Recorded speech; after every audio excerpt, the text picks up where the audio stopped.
Vocês repararam, né, que o tema do nosso início do ano não tem nada a ver com reflexão para o ano, não tem nada a ver com propósitos para o ano, mas tem a ver com marcas, as nossas marcas. E o texto que eu escolhi para divulgação é o que está em Gálatas 6,17, que diz assim: sem mais que ninguém me perturbe, pois trago em meu corpo as marcas de Jesus. Então, por favor, abra sua Bíblia em Gálatas 6,17, deixa aberto um pouquinho aí, depois nós vamos para um outro texto. Então, pode parecer que não é importante esse assunto logo no começo do ano, falar sobre as minhas marcas, mas nós vamos ver que é sim muito importante começarmos o ano como mulheres cristãs, falando sobre as nossas marcas. Mas nós precisamos perguntar, primeiro, para esse texto que nós estamos aqui lendo, Gálatas 6,17, sem mais que ninguém me perturbe, pois trago em meu corpo as marcas de Jesus. A gente precisa perguntar para Paulo, por que você está fazendo essa afirmação, Paulo? Uma afirmação tão contundente, tão firme, porque ele está falando exatamente isso, que ninguém me perturbe. É como se eu estivesse brava, né, Cris? Tipo assim, falamos, já discutimos, aí de repente eu falo para a Cris, não me perturba, Cris, ponto final. É assim, é nesse tom que Paulo está falando nesse versículo. Ponto final, não me perturbem mais. Então a gente precisa perguntar para ele, e ele apresenta algumas razões em todo o livro de Gálatas. O primeiro é porque ele está escrevendo para uma igreja que é mista. O que é uma igreja mista naquela época? Era uma igreja que era formada por judeus convertidos e por gentios convertidos. Na nossa época hoje, nossa igreja é tudo mista, mas é mista de raça, né? A gente tem aqui, quando a gente olha para vocês assim, a gente vê muitas tonalidades de pele, de cor, de cabelo, todas lindas com suas características. Naquela época era muito importante, não é, a questão de quem era judeu e de quem era gentil. E essa igreja é uma igreja formada por judeus convertidos e gentios convertidos. E há um problema nessa igreja. Há a presença de falsos mestres judaizantes, querendo, exigindo, ensinando que esses gentios convertidos se circuncidassem. De vez em quando eu vou errar a palavra, vocês me corrijam, tá bom? Ou seja, que tivesse aquela cirurgia no prepúcio do homem, porque essa cirurgia no prepúcio era o quê? A marca de um judeu. Era a marca física de um judeu. De um judeu, o quê? Fiel à palavra do Senhor. E esses judaizantes queriam que os gentios fizessem a mesma coisa. E Paulo está dizendo, não. A circuncisão é para o judeu. É para a tradição, para que ele siga a lei, não para o gentio. Porque nós estamos na época da graça. Esse é um dos motivos. Porque judaizantes queriam que, de qualquer forma, esses gentios colocassem a marca física no corpo e mostrassem que eram de Deus. E Paulo está dizendo que não. Também a igreja de Gálatas era muito amada pelo apóstolo Paulo, muito preciosa, e por isso ele estava sendo muito zeloso, e é por isso que ele está sendo tão firme no seu ensino. E esse zelo, somado, né, às notícias, né, aos ataques que Paulo recebe também no seu ministério, faz com que Paulo lute para desmascarar esses falsos mestres. Então ele escreve essa igreja para que a igreja escreve esta carta à igreja para que ela se proteja contra esses falsos mestres. Paulo, então, ele faz um contraste entre os falsos mestres e aqueles que se gloriavam na carne. Porque eles diziam que a marca da aliança estava na carne deles, eles se vangloriavam. E Paulo, ele fala ali no Gálatas 6, 14 e 15, ele fala assim.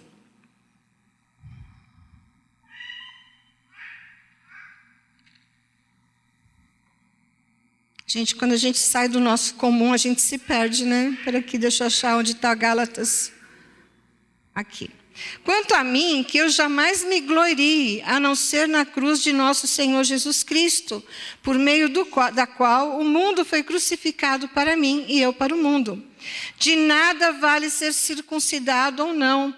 O que importa é ser uma nova criação. Então, o que Paulo está nos ensinando, meninas? Que a verdadeira marca da conversão está no coração. Essa marca está no coração. E Paulo, ele começa então a confrontar esses judaizantes, esses falsos mestres, e para deixar as claras para aquela igreja de que o ensino dele é verdadeiro em detrimento dos outros ensinos, com essa frase que ele está dizendo, né? Sem mais que ninguém me perturbe, pois trago em meu corpo as marcas de Jesus, ele está usando com outras palavras a mesma afirmação que ele fez em Romanos 2, 28 e 29, que diz: não é justo, não é judeu quem o é apenas exteriormente, nem é circuncisão a que é meramente exterior e física. Não, judeu é quem o é interiormente, e circuncisão é a operada no coração, pelo Espírito e não pela lei escrita. Para estes, o louvor não provém dos homens, mas provém de Deus. Compreende? Se a sua marca é no coração, o louvor é para o Senhor. E o Senhor se agrada dessa marca no seu coração. Amém? É uma lapada, né, meninas? Que Paulo dá naqueles judaizantes, né? É uma lapada. E é isso mesmo que ele quer fazer. Por quê? Porque Paulo, olha só que interessante. Paulo trazia a verdadeira marca da salvação de ser um servo de Jesus no coração, mas ele também carregava as marcas no corpo físico dele. Lembra como Paulo apanhava? Como Paulo era perseguido? Como Paulo era xingado? Teve uma ocasião, eu esqueci o nome da cidade agora, mas quem lembrar pode me falar, que ele saiu por um cesto fugido. Teve outro que ele apanhou tanto, que ele se fingiu de morto, para o pessoal parar de bater nele, e ele ser retirado como morto. Ele trazia no corpo dele também as marcas físicas. Então nós podemos dizer sim, junto com Paulo, eu e você, que nós trazemos no nosso corpo as marcas de Cristo também. Sabe por quê? Porque Paulo está se referindo à cruz aqui, quando ele fala as marcas de Cristo. Você tem as mãos furadas como a de Cristo? A coroa de espinho na sua cabeça? As chibatadas nas suas costas? Com aquele chicote que na ponta dele haviam garras e pedaços de osso para agarrar na pele e arrancar a pele junto? Eram essas marcas de Cristo. Ele está dizendo analogamente, de que as marcas físicas, elas são as marcas do nosso sofrimento por Cristo, assim como Cristo sofreu por nós na cruz. E nós temos essa marca. E aí eu fiquei pensando, quando eu comecei a escrever, quando eu comecei a colocar no papel essa mensagem, eu pensei, mas afinal de contas, hoje é de mulher para mulher. Concorda comigo? Lembra das músicas mais velhas? Hã? Pronto, acabou. Não vamos falar de idade. É de mulher para mulher. Não é? E eu fiquei pensando numa mulher que eu pudesse trazer para poder ilustrar essas marcas que nós carregamos tanto fisicamente, ou melhor, exteriormente, e aquelas que nós carregamos no coração. E eu escolhi uma mulher da Bíblia que eu amo demais, amo de paixão, porque cada vez que eu olho para ela, eu falo assim, uau, eu queria tanto ser como ela. E a gente vai então viajar para o passado. Séculos e séculos antes de Paulo, antes de Jesus, e nós vamos para o livro de Ruth. Abra comigo, o livro de Ruth, capítulo 1. E orem por mim, meninas, porque eu aqui, sem o meu negocinho aqui, eu me perco toda. Vocês me perdoam, né, por eu me perder toda aqui, né?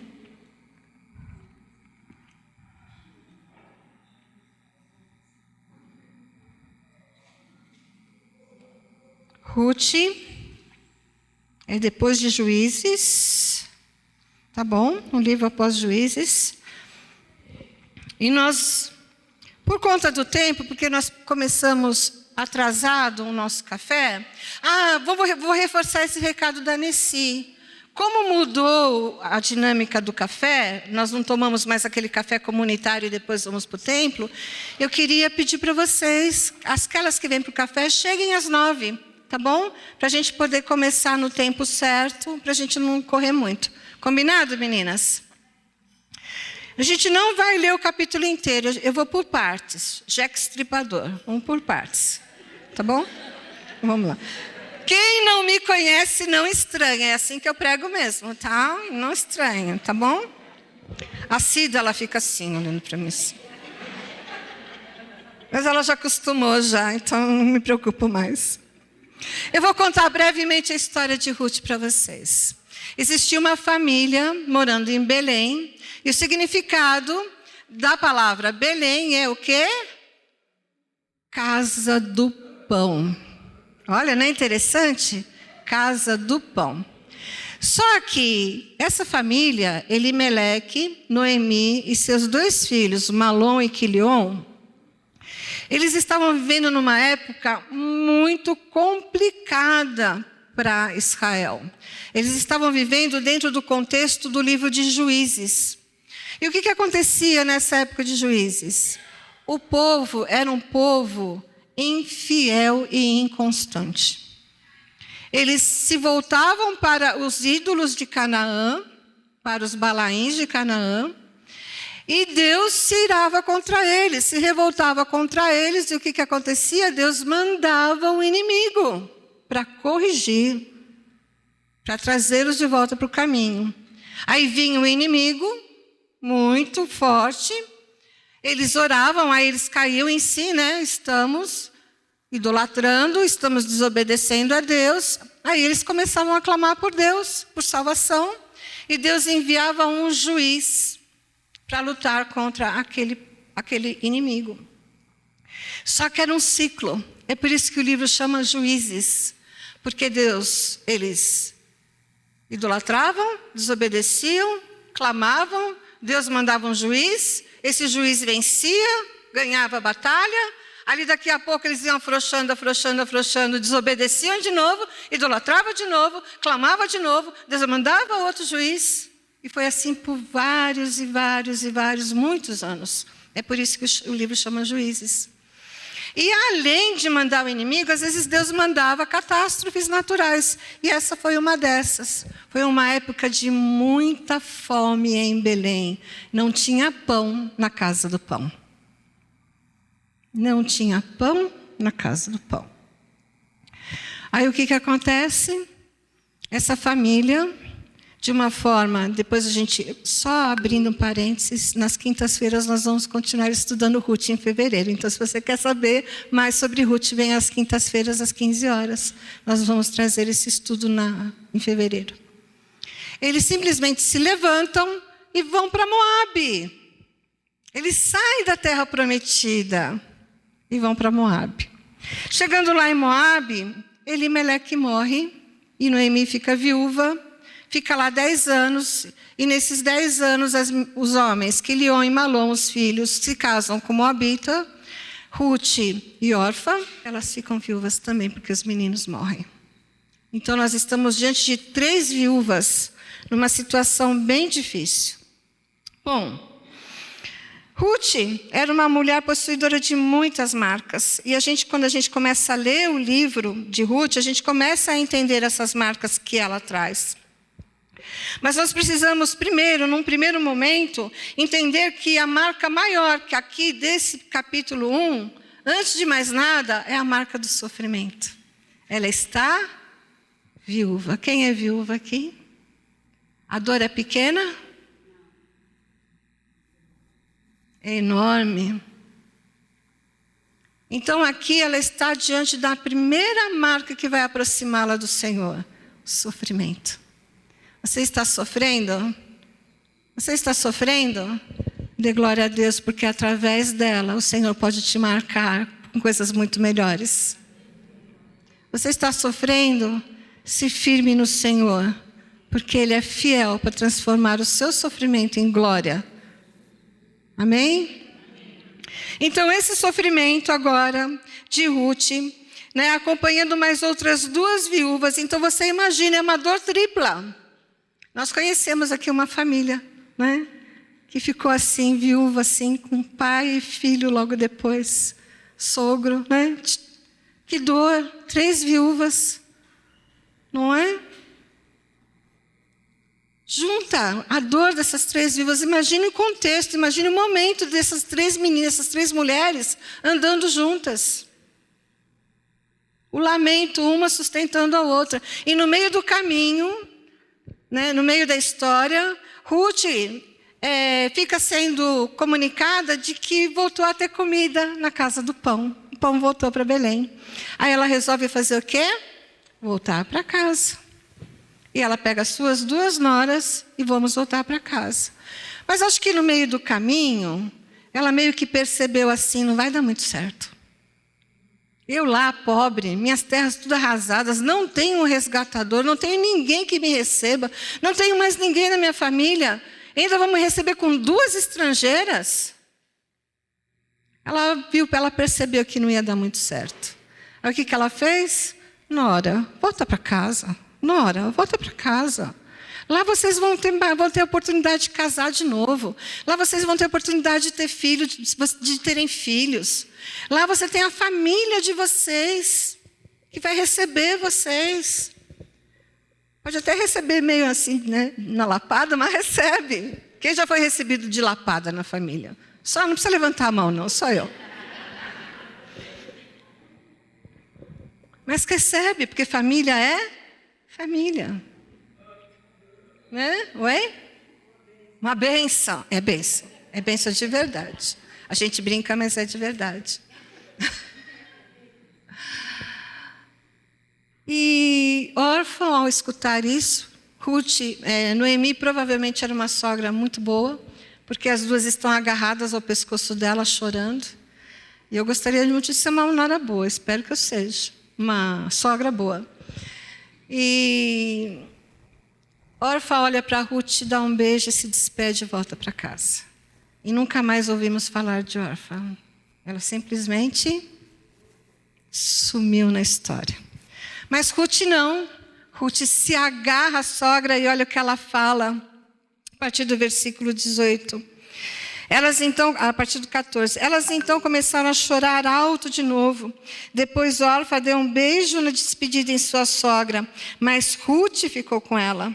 Então Noemi aconselhou: veja, sua cunhada está voltando para o seu povo e para o seu Deus. Volte com ela. Ruth, porém, respondeu: não insista comigo que te deixe e que não mais te acompanhe. Aonde fores, irei. Aonde ficares, ficarei. O teu povo será o meu povo e o teu Deus será o meu Deus. Onde morreres, morrerei e ali serei sepultada. Que o Senhor me castigue com todo rigor, se outra coisa que não a morte me separe de ti. Ai, gente, é lindo. E é de uma nora para sogra, meninas. Aprendam. Se você é sogra, seja melhor. Se você é nora, também aprenda a ser melhor. É bênção ser sogra, é bênção ser nora. Né? E olha que declaração de amor. Isso são as palavras mais... Sabe que esse texto é um dos textos mais falados em casamento? E o pessoal não sabe que é de uma nora para uma sogra. Acho que é de um homem para uma mulher, né? Ou de uma mulher para o esposo, para o noivo. Não. É de uma nora para a sua sogra. Então, Noemi realmente era uma sogra nota 10. E também, Orfa e Ruth também eram noras nota 10. Mas Ruth, ela ultrapassa essa nota número 10. Sabe por quê? Porque aqui a gente vê a primeira marca, e é uma marca, sabe o quê? Exterior na vida de Ruth. Ruth era uma mulher comprometida. O mesmo compromisso que ela assumiu com o seu marido, de andar com o seu marido, de ser fiel com o seu marido até a morte, ela está transferindo para a sua sogra. Ruth era uma mulher comprometida. E essa é a nossa primeira marca que nós devemos expor para o mundo, mulheres. Com mulheres cristãs. Sabe por quê? Porque é muito fácil a gente escolher a marca da conveniência. Aquilo que é conveniente para mim eu faço, o que não é. Porque isso foi exatamente isso que a Orfa escolheu, aquilo que era conveniente para ela. Não foi conveniente para a Orfa voltar para a casa dela? Não que seja um erro, tá? A gente não está aqui querendo julgar a Orfa. Mesmo porque a Orfa não conhecia a cultura, né, daquele povo judeu. Foi uma opção, foi uma escolha. Mas Orfa escolheu pela conveniência e Ruth escolheu pelo comprometimento. E há uma grande diferença, sabe por quê? Porque a escolha que eu e você fazemos hoje tem o poder de influenciar toda uma geração que vem pela frente. E a gente vai ver isso de quinta-feira, como que essa escolha de Ruth influenciou toda uma geração para sua frente. Então, minhas queridas, essa compaixão, esse comprometimento, essa marca, não é, de comprometimento na vida de Ruth, sem ela ter escolhido a conveniência, para ela foi muito, muito, muito custosa. Sabe por quê? Porque, como eu falei, se elas tivessem voltado para Moab, elas teriam voltado para suas famílias, teriam filhos, provavelmente, seriam sustentadas por maridos. Elas estariam na cultura que elas conhecem, cultuando os deuses que elas já conheciam desde criança. Mas veja só, Ruth não tinha ninguém esperando por ela. Não tinha um pai, um irmão, uma irmã, uma mãe em Belém esperando por ela. Era uma cultura totalmente diferente. Alguém pega um copo para mim, por favor? Era uma cultura totalmente diferente da cultura dela. Até o jeito de vestir, de se trajar era diferente de Moabe e de Belém. Um Deus desconhecido, ela conhecia Deus de ouvir falar. Mas lá em Moabe não tinha como fazer ritos, não tinha o tabernáculo. Ela não conhecia essa religião, ela conhecia Deus de ouvir falar. Um Deus totalmente desconhecido. Dificilmente um homem judeu a escolheria para casar, porque ela era estrangeira. Havia uma proibição dos judeus casarem com mulheres cananitas, tá bom? Não havia proibição deles se casarem com moabitas, porque moabitas eles eram meio parentes dos judeus, tá bom? Mas ela era estrangeira e Deus havia deixado claro para que o povo judeu não se misturasse. Por que não podia se misturar, meninas? Porque aquele povo estava gestando o Salvador. Israel era uma nação grávida de um Salvador, de um Messias. Então não podia haver contaminação, porque o Messias veio por aquele povo. Então era por isso que não podia se misturar. E ela seria sempre vista como estrangeira, sempre estaria à margem da sociedade, e para ela isso já era um prenúncio de uma vida muito difícil, muito pesada, sem contar que a dona Noemi agora não era mais Noemi, era Mara, amarga.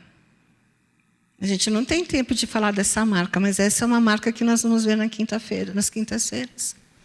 Marga, amarga, ou seja, de ovo virado, acordou, de bota virada, como é que é? Acordou virado, mas qual que é a da bota que eu não lembro agora? Tem uma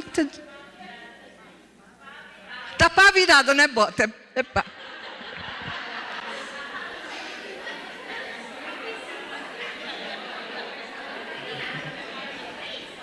Se acostumem, se você não me conhece, se acostumem.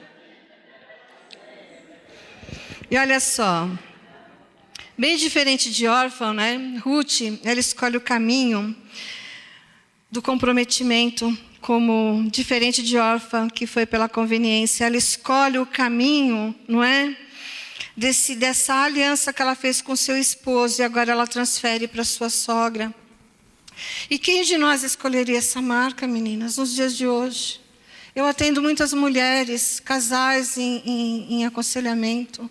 Os corações estão cada vez mais duros, cada vez mais imperternidos, cada vez mais egoístas. O que eu escuto de sogra, o que eu escuto de nora.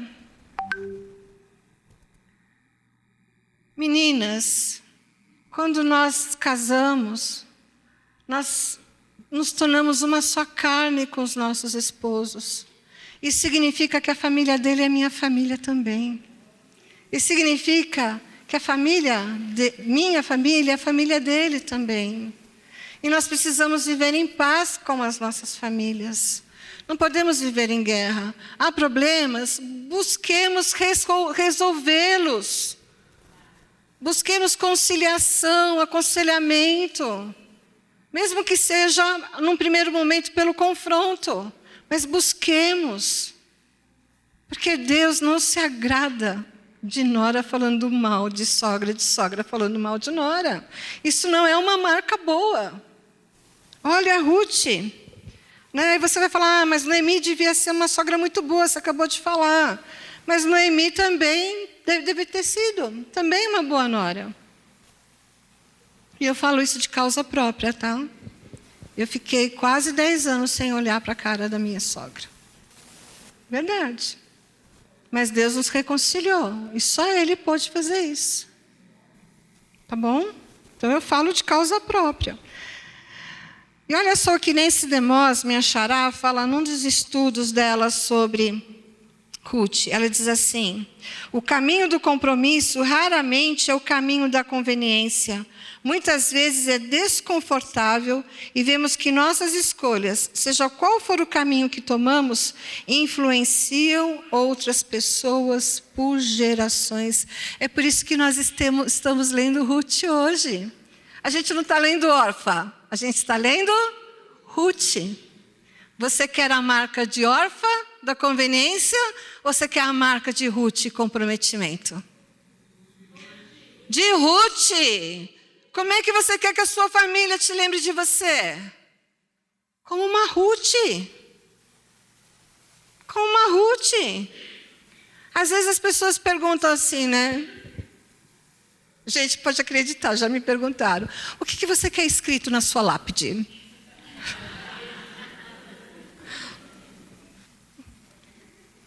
Fui para casa.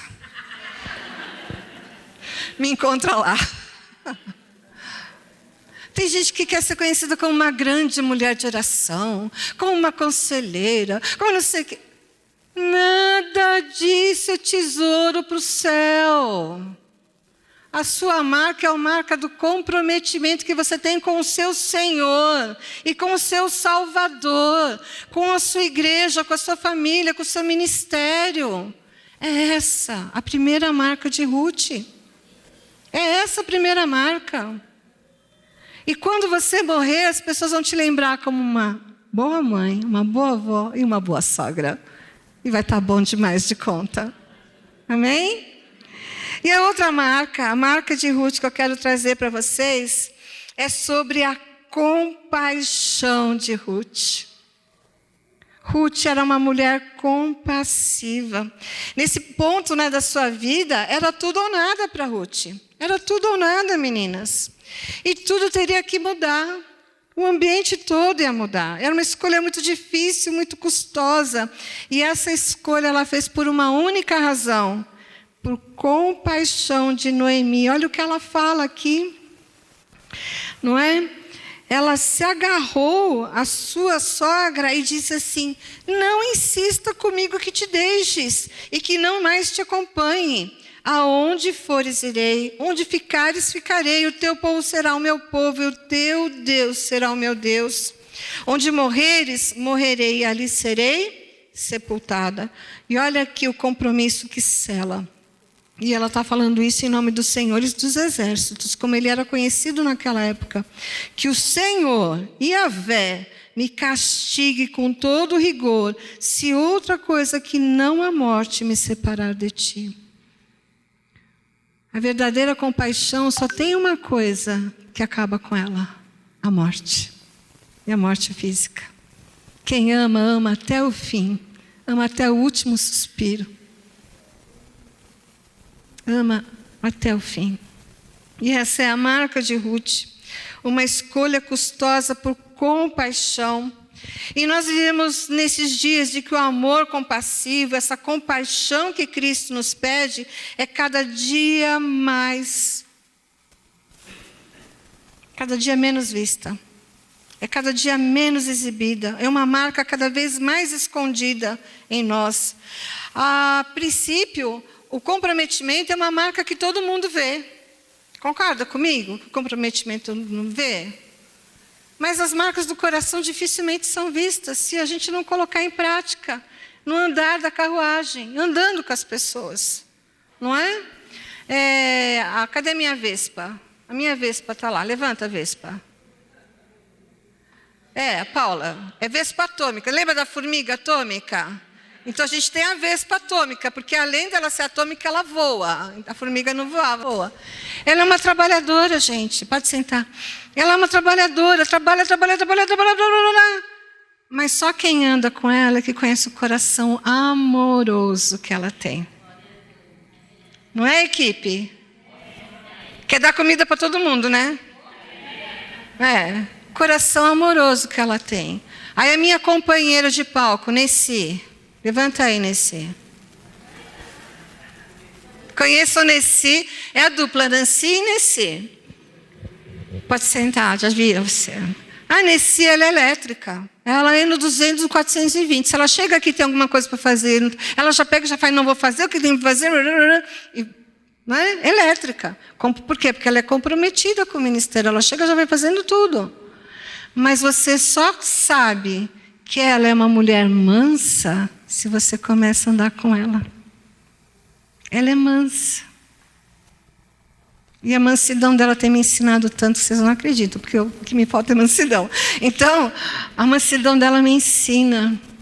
Então tem que andar com as outras pessoas. E é nesse momento que Ruth vai andar de verdade com a sua sogra e mostrar para ela o quanto ela é compassiva, o quanto ela ama aquela sogra, o quanto ela está decidida a cuidar daquela sogra. É uma marca que vai durar, pelas palavras dela e como realmente foi, por toda a vida de Noemi. Porque só a morte vai me separar de ti.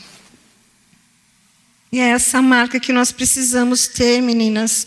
A marca da compaixão, unida com a marca do comprometimento, nós vamos começar a mostrar para o mundo quem nós realmente somos. E vamos mostrar ao mundo quem é que deixou essas marcas em nós. Porque se nós voltarmos lá para Gálatas 6,17, nós vamos ver que Paulo está falando da cruz.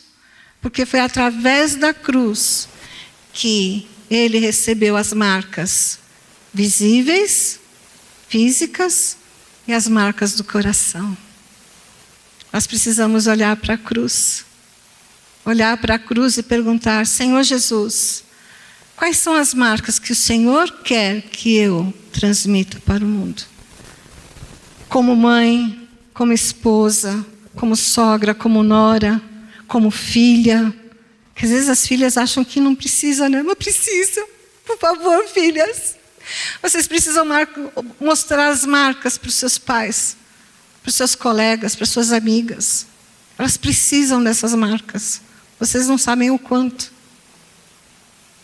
Se eu, quando adolescente, estivesse andando com alguém que tivesse essas marcas visíveis, eu não teria tido tanto tempo e não teria me emporcalhado tanto no mundo como eu me emporcalhei. Meninas cristãs, adolescentes, muitas meninas vão se emporcalhar porque talvez você não falou para elas que Cristo é a solução para a vida delas. Talvez suas vizinhas vão se perder no mundo. Não vão conhecer esse amor porque você não está falando para sua vizinha que Cristo tem marcas para elas, como deixou em vocês. Talvez você tenha alguém na sua família, alguma amiga, na família, o que é mais importante, que está se emporcalhando no mundo das trevas, porque você não está dizendo para ela que Cristo tem marcas lindas, maravilhosas para elas. E você não está dizendo, talvez porque você não esteja demonstrando.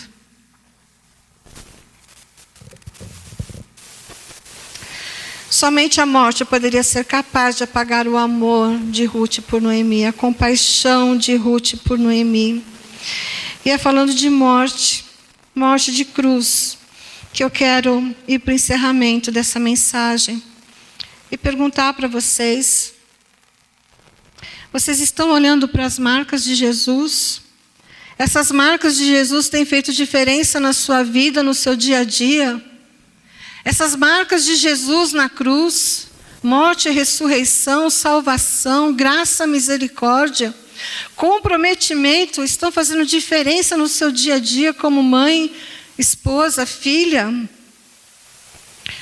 Porque foi exatamente isso, as marcas, essas duas.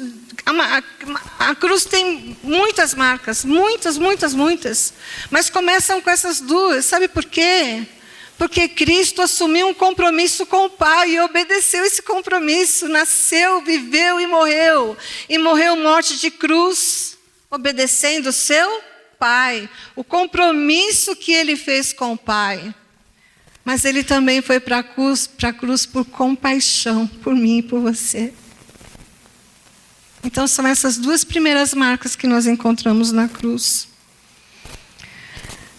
Precisamos olhar para essas marcas e precisamos fazer essas perguntas e refletir sobre o amor e a graça, a compaixão. E também precisamos perguntar agora para o nosso coração. Feche seus olhos. Pergunte para o seu coração em silêncio. Quais são as marcas que eu quero exibir em 2025? Quais são as marcas que eu sei que eu tenho, mas que elas ainda estão inibidas no meu coração? Como é que eu quero ser conhecida por essas marcas? Vale a pena ser conhecida por essas marcas? São marcas boas, relevantes? São marcas que agradam ao Senhor Jesus?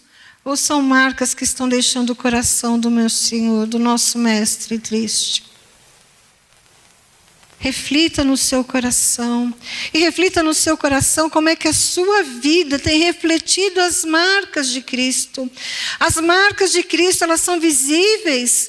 Elas são exibidas ao mundo, como Paulo exibia naquela época, como Ruth exibiu através do compromisso.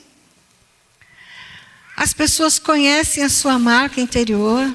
Você é uma mulher que tem domínio próprio. Você é mansa. Você é uma mulher justa. Você é uma mulher amorosa, bondosa. Você é uma mulher que tem prazer em servir a sua família, a sua igreja, os seus amigos. Como é que você está vivendo nesse momento, no dia de hoje? Senhor, nós louvamos o Teu nome, Pai. Cremos que o Senhor é um Deus tão maravilhoso, tão glorioso.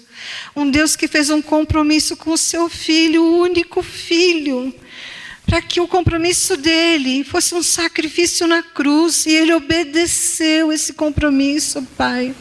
Ele foi até as últimas horas de sofrimento e disse: está consumado. Morreu na cruz por cada uma de nós para obedecer ao Senhor. Oh Jesus, lindo, maravilhoso, nós te damos glória, exaltamos o teu santo nome, mas também nós entendemos, Paizinho querido, que além do compromisso, o teu Filho Jesus fez isso por compaixão, por amor, porque um dia ele olhou para mim, olhou para as minhas irmãs, olhou para cada uma de nós e disse: você é minha, você é minha, te comprei com meu sangue, ninguém te separa de mim. Ah, Jesus, e há tantas mulheres que ainda se perguntam qual a diferença que essas marcas fazem nas nossas vidas. Devia fazer toda a diferença. Como esposas, como filhas, como mães, como profissionais. Não somos mulheres especiais, mas nós carregamos a marca de Cristo. Pai, que a partir de hoje, aquelas que já exibem, que já carregam e exibem, que cada dia mais brilhem como uma constelação no meio de uma geração corrupta, que elas brilhem cada vez mais. Aquelas que ainda estão meio tímidas, Senhor Deus, que o Senhor acenda, reacenda, aqueça, Senhor Deus, o desejo de exibir essas marcas. E aquelas, Senhor Deus, que estão deficientes, Paizinho querido, tem misericórdia. Traga o coração delas, Deus. Fala ao coração delas. Santo Espírito, Espírito de Deus que está aqui. Espírito de Deus que anda no nosso meio. Espírito de Deus que se move na confusão. Espírito de Deus que mora nos nossos corações. Toca, toca, toca, toca, toca, Espírito. Traz, Senhor Deus, a convicção do pecado, da justiça e do juízo. Traz, Senhor Deus, a convicção do teu amor, da tua graça, Senhor Deus. Traz a convicção de restauração, de reconciliação e a certeza de ressurreição.